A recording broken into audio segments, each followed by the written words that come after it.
یا درست کردم که اگر کسایی که جا موندن حتما توی زمان باقی مونده عضو بشن، شروع کنم به استخراج. پس حتما تا انتهای ویدیو با من همراه باشین. یادتون نره کانال رو سابسکرایب کنید، ویدیو رو هم لایک کنید. دمتون گرم حسابی. بدون معطلی میریم سراغ آموزش امروز. خب بچه از طریق لینکی که براتون توی دیسکریپشن میذارم میتونید جوین بشین توی این ربات، یا حالا کسانی که خودشون توی این ربات بودن وارد ربات بشین و ثبت نام بکنید. ثبت نام خاصی هم نداره، فقط گزینه استارتش رو بزنید. توی صفحه اولی که براتون میاد بچه از طریق تاچ کردن یا لمس کردن اون دایره زرد رنگ میتونید اون رو تپش بکنید و شروع کنید به استخراج توکن دات کوین و امتیاز به دست بیارید. ولی یه محدودیتی دارین. اون پایین اگر دقت کنید یه باتری شما میبینید که یه عددی کنارش نوشته. اون مقدار انرژی ربات شما رو نشون میده که حالت عادی وقتی فول میشه معمولا روی 12 هستش. وقتی که 12 تاش پر میشه شما شروع کنید به استخراج کردن و روی صفحه تپ رو بزنید اینقدر تا بتونید سکه جمع بکنید. وقتی که بچه‌ها این اصطلاحاً باتری شما تمام میشه، یه سری راه هست که بتونید باتری رایگان بگیرید.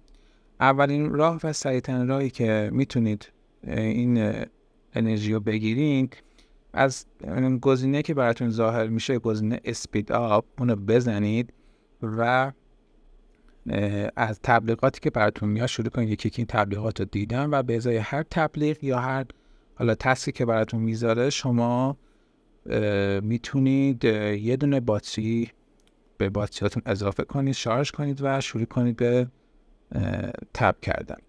و راه دومش اینه که بیاین توی یکی از این گروه هایی که براتون گذاشتم عضو بشین تا هم سرعت ماینتون بره بالا و هم انرژی رایگان دریافت بکنید.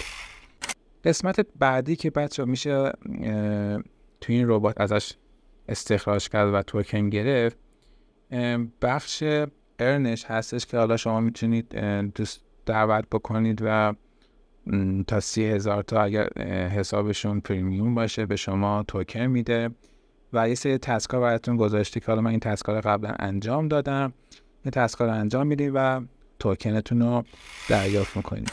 بخش جدید و مهم این ربات که 3 روز پیش آپدیت شده قسمت DTC ماینینگش هستش که شما میتونید مستقیما توکن اصلی دات کوین رو با توجه به مقدار سکه‌ای که دارین استخراج کنید. حالا چطوری؟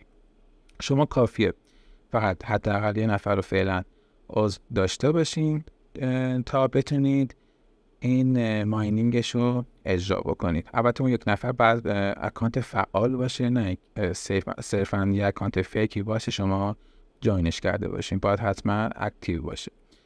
بعد از اینکه شما اون یک نفر رو حداقل عضو کردین، میاین و گزینه DTC ماینینگ رو میزنید و فعال میکنید. یه مقدار توکن سکه ازتون میگیره و شروع میکنه به استخراج کردن و تا 24 ساعت بعد دوباره میتونید بیاین پول بیشتری بدین و ماینینگتون رو تقویت بکنین تا بتونین توکن بیشتری بگیرین.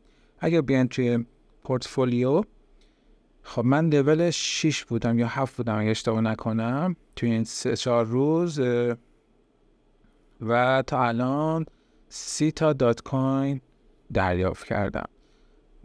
شما هم میتونید بیاین و سریع ماینینگتون رو بروز بکنید دوستای گلم تا بتونید این دات کوین رو به دست بیارید. ولی هرچی محلش میره بالا، مثلا تو لول آخرین لولی که من بودم لول 6 1,600,000 تا سکه از من کسر شد و طبیعتا برای لول بعدش این رقم احتمالاً بالای 2 میلیون هستش. پس به این راحتی هم نیستش که شما بیاین و این ماینینگتون رو بروزرسانی کنید. پیشنهادم اینه کسایی که رابط عمومی خوبی دارن حتما رفرال بگیرن. این بچه‌ها ربات فوق‌العاده‌ایه. با تضمینتون میگم که این ربات رو از دست ندین. اگه تا الان واردش نشدین، از لینک دیسکریپشن حتما وارد بشین و چون که مثل پیکسل ورس داره چراغ خاموش، سود خیلی خوبی به بچه‌ها میده. کسایی که تو پیکسل ورس بودن، تو لول 10 بودن، الان نزدیک 30-40 میلیون تومان حداقل با NFT که بهشون داده سرجم پول تونستن نقد بکنن. پس همش درگیر همستر و تپ سواب نباشین.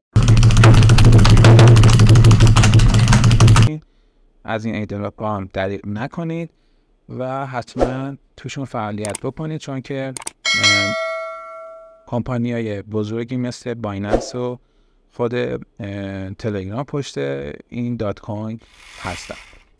مرسی که تا انتهای ویدیو با ما همراه بودین. امیدوارم از دیدن این ویدیو لذت برده باشید. اگر ویدیو براتون مفید بود، خوشحالم میکنید چنل منو سابسکرایب کنید، لایک کنید، کامنت هم برام بذارین. دمتون حسابی گرم. تا ویدیو بعدی، خدا نگهدارتون.